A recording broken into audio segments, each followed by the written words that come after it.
नमस्कार, हिमाचल अभी के रेडियो बुलेटिन के साथ मैं खुशबू। पेश है अभी तक के प्रमुख समाचार। सबसे पहले हेडलाइंस। सीएम सुक्खू बोले, नए पर्यटन नीति बनाने पर विचार कर रही है सरकार, कम ज्ञात स्थलों का प्रचार करेंगे। मनोहर हत्याकांड में गुस्साई भीड़ ने फूंक डाला, आरोपी शबीर का घर पहले किया थाने का घेराव। डीसी चंबा ने आगामी 60 दिनों तक सलोनी में लगाई धारा 144 बैठक, जुलूस, रैली, धरना प्रदर्शन पर रोक। सीएम सुखविंदर सिंह सुक्खू ने किया आग्रह, सलोनी की दुखद घटना को राजनीतिक रूप न दे। 20 जुलाई तक होगा कांग्रेस बूथ कमेटियों का गठन, एकजुटता से चुनाव में उतरे कार्यकर्ता, बोले शुक्ला। धर्मशाला में सेक्स रैकेट का भांडाफोड़, सुधेड़ में महिला चला रही थी धंधा, 2 युवतियां रेस्क्यू। अब समाचार विस्तार से। सीएम सुखविंदर सिंह सुक्खू ने कहा कि राज्य सरकार राज्य के कम प्रसिद्ध स्थलों को बढ़ावा देकर पर्यटकों के अनुभव को बढ़ाने के लिए नई पर्यटन नीति बनाने पर सक्रिय रूप से विचार कर रही है। सीएम आज यहां पर्यटन विभाग की बैठक की अध्यक्षता कर रहे थे, जिसमें राज्य में चल रही विभिन्न पर्यटन परियोजनाओं की समीक्षा की जा रही थी। उन्होंने कहा कि राज्य सरकार अगले 5 वर्षों में राज्य में पर्यटकों की आमद 3 से बढ़ाकर 5 करोड़ करने के लिए काम कर रही है। प्रकृति ने हिमाचल को भूतपूर्व भव्यता प्रदान की है और पर्यटकों की संख्या बढ़ाने के लिए इस क्षमता का अधिक से अधिक दोहन करने की आवश्यकता है। चंबा में मनोहर हत्याकांड मामले में लोगों का गुस्सा 7वें आसमान पर है। गुस्साई भीड़ ने सलोनी में आरोपी शबीर के घर को आग के हवाले कर दिया। इससे पहले स्थानीय लोग गुरुवार को सड़कों पर उतर आए। लोगों ने सलोनी, संगनी, लचोड़ी, किहार बाजार बंद कर दिया गया है। आक्रोशित भीड़ जबरदस्ती थाने के गेट खोलकर थाना परिसर में जा घुसी। आक्रोशित भीड़ को समझाने की भरसक कोशिश की गई, लेकिन लोगों को समझाना बेनतीजा रहा। 2 घंटे तक नारेबाजी की गई। आक्रोशित भीड़ हत्यारों को सजा देने की मांग कर रही है।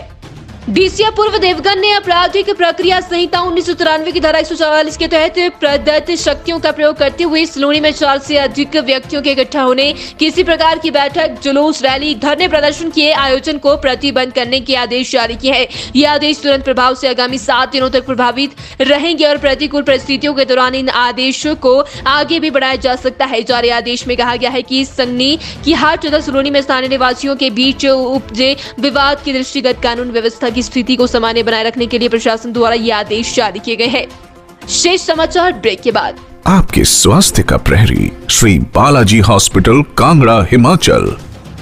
सीएम सुखविंदर सिंह सुक्खू ने हाल ही में चंबा जिला के सलोनी क्षेत्र में युवक की हत्या की घटना की कड़े शब्दों में निंदा की है तथा लोगों से प्रदेश में एकता तथा सौहार्द बनाए रखने और इस घटना को राजनीतिक या सांप्रदायिक रंग न देने का आग्रह किया है। उन्होंने आज यहाँ कहा कि इस मामले में कानूनी कार्रवाई की जा रही है। प्रदेश सरकार इस कठिन घड़ी में पीड़ित परिवार के साथ है तथा सरकार पीड़ित परिवार को हर संभव सहायता प्रदान करेगी। प्रदेश सरकार सभी समुदाय की सुरक्षा के लिए वचनबद्ध है। दोषियों को कड़ी से कड़ी सजा सुनिश्चित करवाई जाएगी। सरकार मामले की हर पहलू पर नजर बनाए रखे हुए है। उन्होंने जनता से शांति बनाए रखने तथा इस मामले में की जा रही जांच में सहयोग देने का आग्रह किया है। हिमाचल प्रदेश मामलों के प्रभारी राजीव शुक्ला ने कांग्रेस जिलाध्यक्षों से 20 जुलाई तक सभी बूथ कमेटियों का गठन करने के आदेश दिए हैं। उन्होंने कहा कि इसकी पूरी सूची प्रदेश कांग्रेस मुख्यालय को भेजनी होगी। राजीव शुक्ला गुरुवार को ऑनलाइन बैठक में संबोधित कर रहे थे। इस मौके पर उन्होंने कहा कि पूर्व की भांति उन्हें इस बार भी लोकसभा चुनाव में पूरे मनोबल और एकता से उतरना है। उन्होंने कहा कि बीजेपी की तानाशाही नीतियों और निर्णयों के खिलाफ कांग्रेस को लोगों के बीच जाना होगा। उन्होंने कहा कि प्रदेश में कांग्रेस की सरकार बनी है और केंद्र में भी इस बार कांग्रेस नेतृत्व की सरकार बनने जा रही है। इसलिए प्रदेश की 4 सीटों पर कांग्रेस की जीत सुनिश्चित करनी है, जिससे केंद्र में कांग्रेस नेतृत्व की एक मजबूत सरकार बन सके। धर्मशाला पुलिस ने गुप्त सूचना के आधार पर सेक्स रैकेट का भांडाफोड़ किया है। धर्मशाला के साथ लगते सुधेड़ इलाके में एक महिला काफी लंबे समय से इस धंधे में संलिप्त थी। धर्मशाला पुलिस स्टेशन के प्रभारी सुरेंद्र सिंह को जब इस बात की गुप्त सूचना मिली तो उन्होंने अपने विश्वास पात्र साथियों के साथ इस धंधे का पर्दाफाश करने की रणनीति बनाई गई। रात को ही पुलिस सुधेड़ पुलिस पहुंच गई, जहां से उन्हें उनके ठिकाने तक पहुंचने में कड़ी मशक्कत करनी पड़ी और जब आरोपी महिला के ठिकाने पर पहुंचे तो वहां मौके पर 2 युवतियों को रेस्क्यू किया गया और आरोपी महिला को तुरंत प्रभाव से गिरफ्तार कर लिया गया है। इसी के साथ समाचार समाप्त हुए। नमस्कार।